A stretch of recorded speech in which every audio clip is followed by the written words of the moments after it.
Good morning. It is Saturday, July 29th, and you are actually in my garage, if you couldn't tell.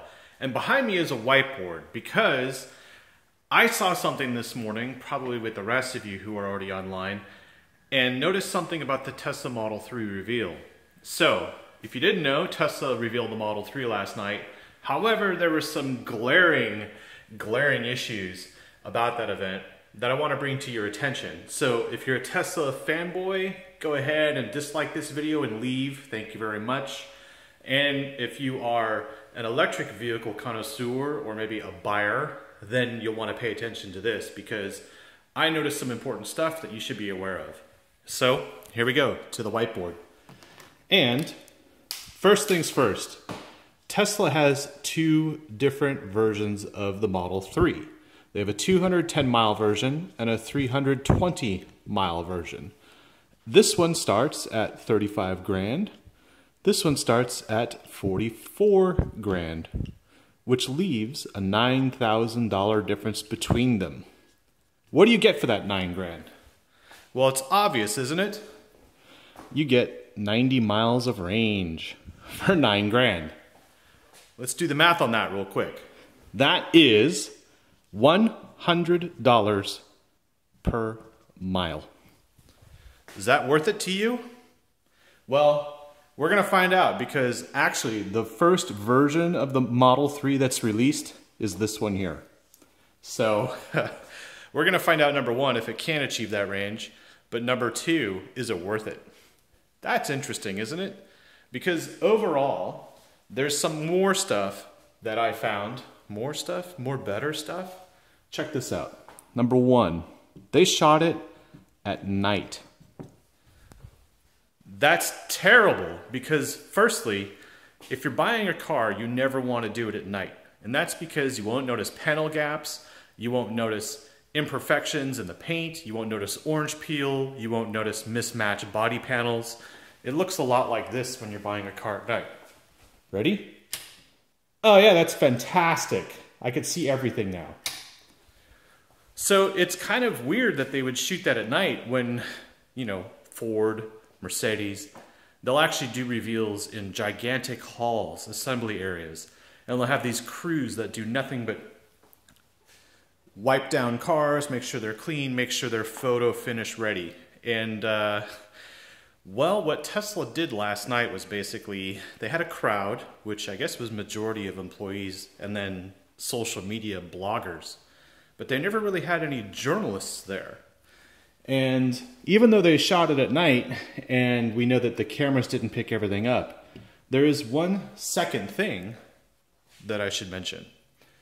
And that is the cars are all going to be black, but if you want, you can spend $1,000 and get a different color.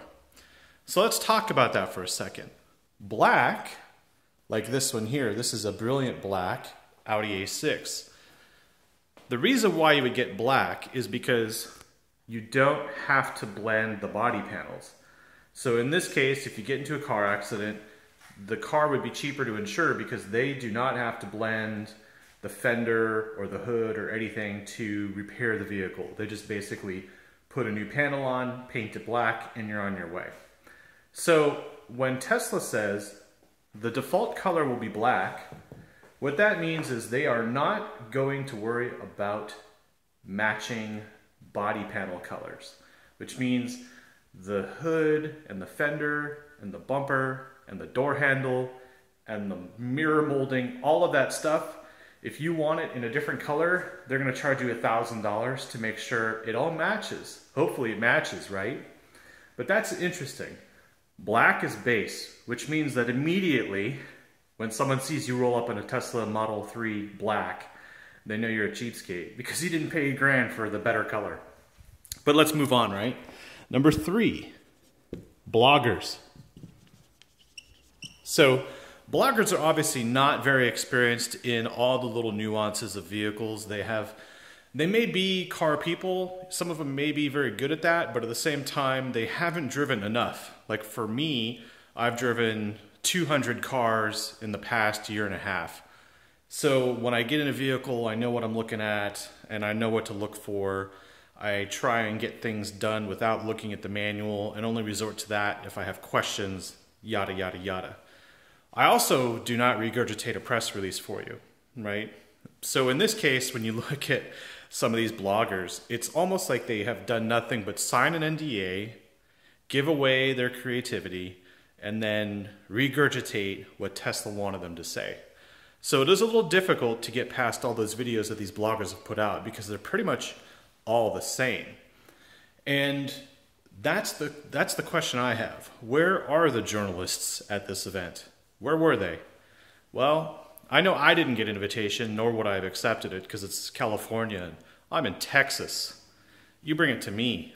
Oh, wait, can you? Do they sell them here? I don't know. Anyway, this is the main problem here. This is the questionable stuff here. And I'm sure the Model 3 will end up being an okay vehicle, but you're gonna have to wait till 2018, maybe even 2019 to get the one you want. So if you are an electric car buyer, you're not a buyer if you're gonna wait a year for one. You're gonna buy one today now, that makes you a buyer. What do we have on the market right now? Well, there's the BMW i3, there's the Nissan Leaf, which will be replaced soon, and then of course there's the Chevy Bolt, which apparently not many people are buying. And it's supposed to have a good range. There's also the Volkswagen e-Golf, and there will be more cars in the future. So, all the hype, all the BS? I don't think so, Tesla. Have a good weekend.